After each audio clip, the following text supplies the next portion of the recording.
At the top tonight, many communities still feeling the impacts of last week's heavy rain.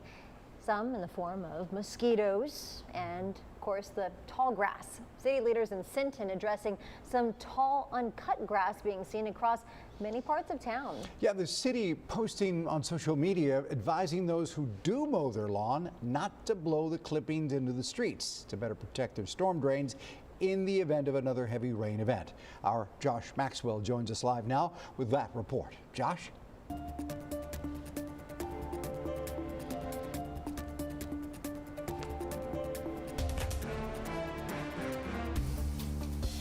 Rudy Leslie, there was no amount of swatting or bug spray that could protect me from mosquitoes when I shot this story today.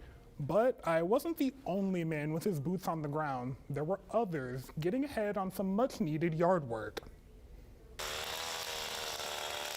Freshly cut grass. It's a summer staple, and it's a job Sinton resident Chris Perez knows how to get done. I say a yard will take about an hour and a half, depending how big it is. Like this is like 2 lots, it looks like. Through all the sweat and blistering heat, Perez is focused. He says that while mowing the yard isn't his favorite hobby, I had to, the grass was kind of high. But while he was quick to get the job done, Perez is also aware of why it's important to properly dispose of grass clippings, especially when using a blower. Blow it to the curb or to the street, and when it rains, it goes to the drains and it messes them up. It's something Sinton City Manager John Hobson says he wants to make sure all property owners understand as they begin to tackle their yards. We're seeing tall grass throughout the city right now.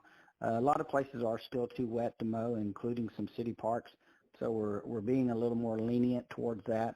But as we dry out, we're asking the residents to go ahead and get their lots mowed. But for folks like Rico, who've made mowing lawns a side hustle, an edge up is no big deal. Well, I got off of work and I noticed my grass was tall. I just cut it last week and it grew throughout the rain. His advice for his fellow residents tackling the heat and their lawn at one time. When you blow the grass, don't blow it out to the street. You got to blow it up on top of your property.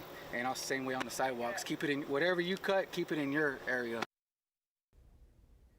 A man who very much loves his job. Now, Hobson does say that the social media post was a friendly reminder to residents, but he did explain that it is a violation of the city ordinance to not mow your lawn or blow clippings into the street. He says that the city is trying to be gracious before taking any enforcement action. Rudy, Leslie, back to you.